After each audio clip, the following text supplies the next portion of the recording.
1862 London international exhibition में world के पहले मैनमेड प्लास्टिक को इंट्रोड्यूस किया जाता है, जिसे अलेक्जेंडर पार्क्स ने डेवलप किया था, पार्किसन।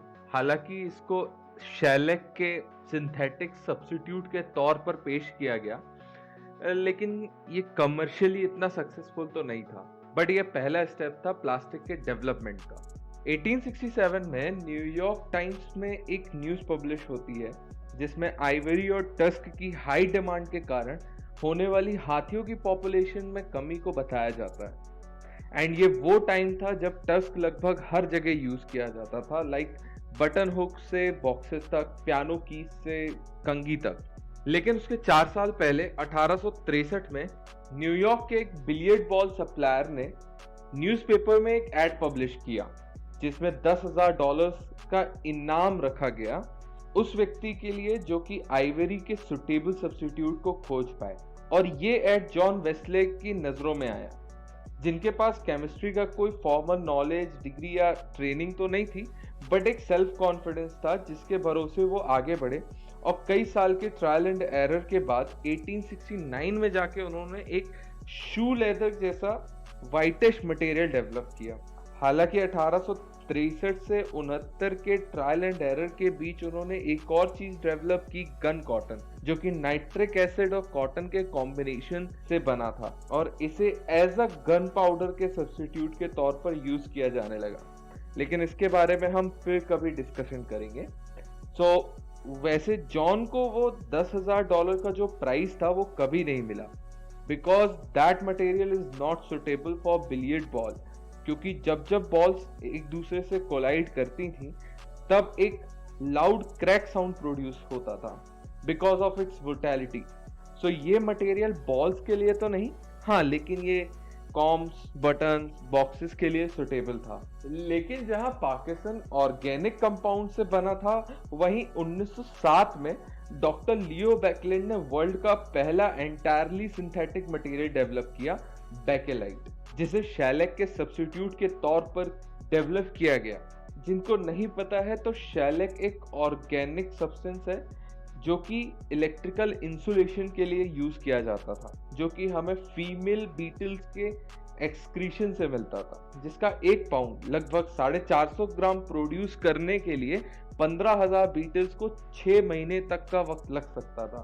और इसी टाइम पर अमेरिका और यूरोप में इलेक्ट्रिफिकेशन बहुत ही तेजी से बढ़ रहा था, जिसके लिए जरूरी था एक ऐसा इंसुलेटर मटेरियल जो कि ड्यूरेबल हो और जिसका इजीली बड़े स्केल पर हम प्रोडक्शन कर सकें, जिसे बेकेलाइट पूरा कर रहा था। हालांकि प्लास्टिक का सबसे ज्यादा डेवलपमेंट सेकेंड वर्ल्ड वॉर के ड्यूरेशन में हुआ। जैसे 1933 में पॉलीथीन को डेवलप किया गया, जिसे इंग्लैंड ने एज अ स्टेट सीक्रेट रखा और उसे अपने एयरक्राफ्ट के केबल वायरिंग के इंसुलेशन के तौर पर यूज किया। इससे वो अपने एयरक्राफ्ट को लाइट वेट बना सके और एक सिग्निफिकेंट एडवांटेज पाया against the German aircrafts.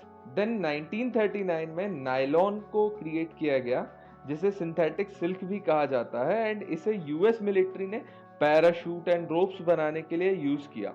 World war 2 के दौरान प्लास्टिक प्रोडक्शन लगभग 300% तक बढ़ गया था और वॉर के बाद भी ये कंटिन्यू रहा, क्योंकि ये फर्स्ट टाइम था ग्रेट डिप्रेशन के बाद कि अमेरिकन मार्केट में पैसा था इन्वेस्ट करने के लिए। और इस टाइम पर प्लास्टिक लगभग हर जगह यूज होने लगा। जैसा कि सुसान फ्रैंकलिन अपनी book plastic the toxic love story में कहती हैं, in product after product, market after market, plastic challenge the traditional material and won, taking the place of steel in cars, paper and glass in packaging and wood in furniture. Product के बाद product, market के बाद market, plastic ने हर एक traditional material को challenge किया और उस पर जीत हासिल की। जैसे कार में स्टील, फर्नीचर में लकड़ी, पैकेजिंग में पेपर्स एंड ग्लास की जगह ली। फिर 1960 के दशक में पहली बार ओशन में प्लास्टिक डेब्रिस पर सबका ध्यान गया, जो कि यूएस की टेक्सास सिटी के जितना बड़ा था, लगभग पुणे सिटी जितना। इस इंसिडेंट के बाद वेस्टर्न परसेप्शन धीरे धीरे चेंज होने लगा और प्लास्टिक्स को लेके सोशली एक नेगेटिविटी आने लगी। और एक्टिविस्ट के लिए सिंगल यूज प्लास्टिक एक मेन टारगेट बन गया। जहां 1970-80 के दशक में प्लास्टिक वेस्ट को लेकर सोशली एक एंजाइटी बढ़ती जा रही थी और रीजन था इसका हमेशा एनवायरनमेंट में रहना, वहीं दूसरी ओर 1973 में अरब वॉर हो गया, जिसके चलते ओपेक ने अमेरिका सहित हर उस कंट्री को पेट्रोलियम प्रोडक्ट देने से मना कर दिया जो उस वॉर में इजराइल का साथ दे रहे थे, जैसे नीदरलैंड, पोर्चुगल, साउथ अफ्रीका, जिससे वेस्ट में ऑयल क्राइसिस के साथ साथ प्लास्टिक इंडस्ट्री को भी बहुत बड़ा झटका लगा। और यही वो इंसिडेंट्स थे जिसने रिसर्चर्स को प्लास्टिक के दूसरे सब्स्टिट्यूट्स को डेवलप करने को मजबूर किया और 80-90 के दशक में बायोप्लास्टिक्स पर रिसर्च स्टार्ट हुई। हालांकि बायोप्लास्टिक भी कंज्यूमर एक्सपेक्टेशंस के अकॉर्डिंग खरा नहीं उतर पाया, बिल्कुल 1863 के पार्किंसन की तरह, बट ये भी पहला स्टेप था बायोडिग्रेडेबल सब्स्टिट्यूट का